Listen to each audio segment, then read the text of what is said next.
Negeri Kabupaten Goa mengajak beberapa lembaga ataupun LSM dan wartawan dalam topik ngobrol pintar yang disingkat ngopi di ruang Aula Kajari Goa, Kabupaten Goa, Kamis 6 Juni 2024. Hadir dalam kegiatan tersebut Kepala Kejaksaan Negeri Kabupaten Goa Muhammad Ihsan SH.MH, Kasipidum Erwin Cuma SH.MH, Isnene SPD MPD MH dari Bawaslu Goa Muhammad Taufik Halik SH, Kasubdi Pra Penuntutan dan Kasih Intel Kejaksaan Negeri Goa Ahmad Arafat Arif Bulu SH.MH.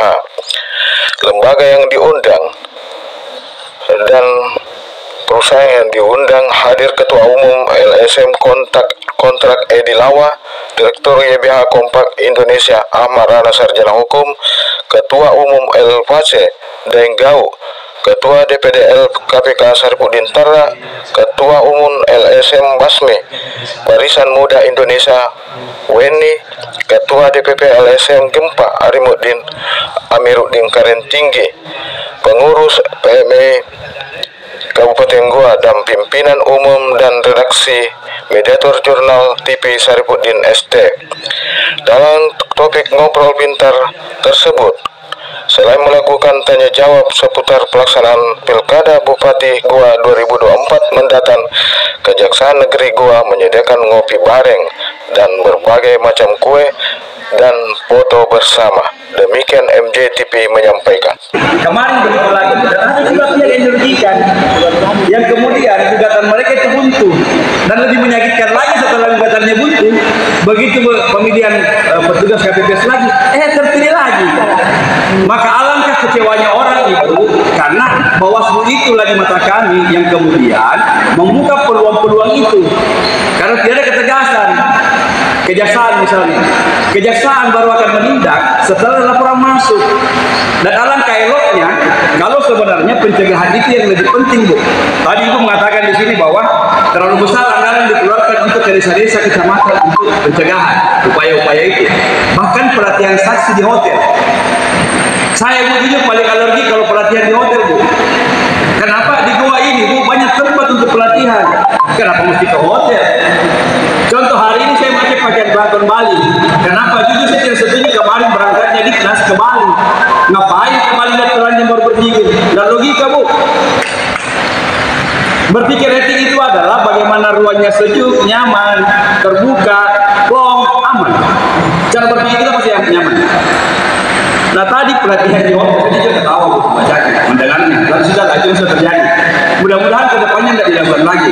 Terlalu banyak tempat pun yang menarik di Goa ini yang kemudian berfungsi ganda kalau Ibu lakukan. Contoh, Ibu mengadakan pelatihan di Malino, di Bilik-Bilik, di Soloro dan lain sebagainya.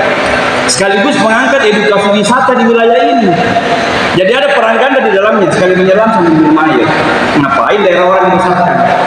Itu pertama. Yang kedua adalah mohon kiranya melalui Ibu perpanjangan tangan ke Bawaslu, buatlah komitmen Bu di kami-kami ini bahwa benar-benar Bawaslu itu dibutuhkan, bukan sebagai penyemori. Saya masih ingat, saya salah satu orang yang mengamuk di Bawaslu 2019 karena persoalan keputusan yang plimplang. Meskipun setelah kami mengamuk baru ada keputusan, Pak, ada PSU di beberapa TPS. Harusnya tidak perlu ngamuk kita untuk dapat PSU yang dianggap curang. Nah itu Bu, mungkin masukan-masukan dari kami Bu, yang kami anggap selama ini bahwa pincang. Tapi yang paling penting di mata saya adalah mohon digarisbawahi dua hal. Yang pertama itu adalah pencegahan, Bu. Mungkin pencegahan ini bisa dilakukan dikerjasamakan dengan teman-teman LSM, teman-teman media, teman-teman adik-adik mahasiswa melalui programnya mereka. Yang kedua adalah dikawinkan, dikerjasamakan dengan desa-desa dan kecamatan. Yang ketiga adalah mohon kalau ada pelatihan Bu, jangan dikeluar dari Goa, di Goa makin. Yang keempat adalah ketegasan di dalam menyikapi, menindak personal yang melakukan pelanggaran. Tolong di justice, tolong diberi hukuman yang setimpal. Minimal adalah jangan lagi dia kasih kewenangan untuk menjabat. Karena kalau orang sudah melanggar kemudian diberi kewenangan untuk menjabat, potensi untuk melanggar lagi itu sangat besar. Kenapa? Kenapa? Karena di kepalanya tertanam. Nah, ini ada aja Pak Bawaslu gila lagi ada. Saya berharap konotasi kata-kata ini Bu diluarkan bahwa Bawaslu tidak ada bapaknya. Coret itu Bu, hilangkan itu Bu dengan Ibu yang menjabat sejak 2017.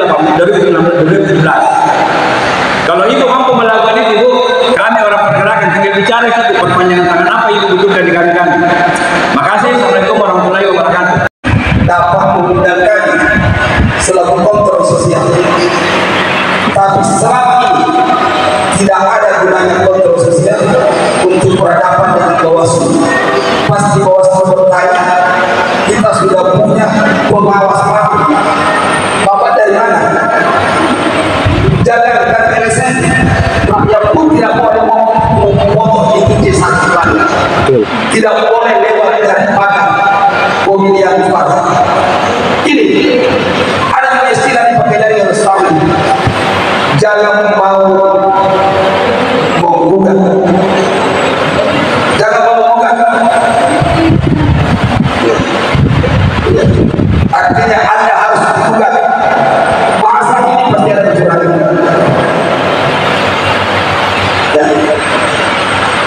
Ya mudah-mudahan disampaikan dengan teman-teman tidak terjadi.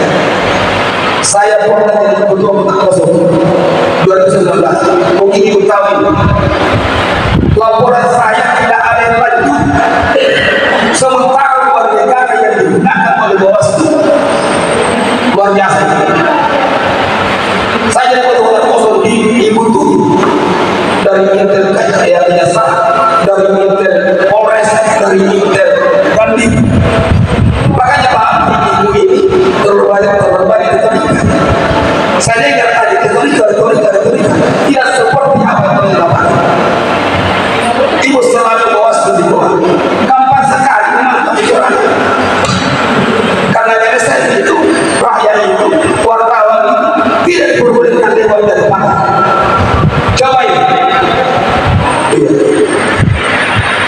Makanya pada saya bawa ini kasus 2016 saya bawa lagi di KPP. Itu yang pertama. Yang kedua ini di dalam pengurusan setingkat desa 167 desa dan kelurahan yang harus punya peran penting adalah KPU. Kenapa saya mengatakan demikian? Karena Bawaslu ada setingkat kelurahan, sedangkan KPU itu ada pertandingan sampai TPS bisa. Jadi kalau dia berkecurangan, dia melanggar aturan negara. Kalau dia adalah penyelenggara untuk mencari dan juga pilkada doang. Saya tahun 2015 saya pelaku yang demo di Bawaslu doang atau enggak asli. Saya terbakar Pak. Untuk saya tidak memakai masyarakat yang doang. Karena kenapa? Jangan sampai penyelenggara ini memancing para masyarakat.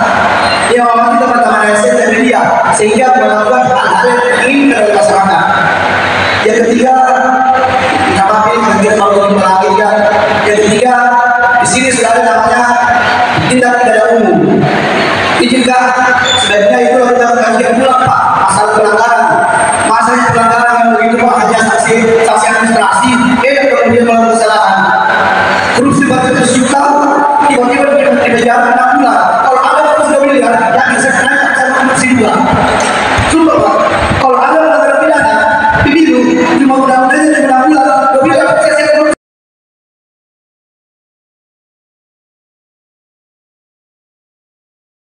Jadi gesekan antara masyarakat itu akhir-akhir di organisasi ini. Makanya dengan itu kami mengajak LSM, media, Bawaslu dari awal kita tinggal informasi bagaimana keadilan. Tadi terbuka bahwa selama ini ada yang tidak tersalurkan, ada yang tidak sulit, dibatasi segala macam. Mudah-mudahan di 2024 ini tidak terjadi. Nanti kami juga akan mengundang dari Bawaslu, dari KPU, dari kepolisian, sama-sama hasil dari kita upaya apa kita berdayakan masyarakat yang dalam hal ini diantaranya mungkin diwakili sementara ini oleh LSM dan organisasi masyarakat. Jadi nanti kita lebih jauh lagi ke desa-desa. SIM.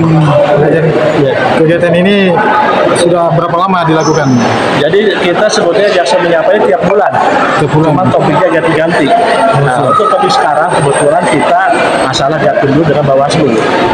Tiap bulan kita topik berganti. Misalnya ada kegiatan Intel, apa program jaga desa, kegiatan Itsos, masalah korupsi. Tiap bulan kita dalam waktu biasa melaksanakan program jasa menyapa. Sekarang kebetulan kita tempatnya di sini. Ya.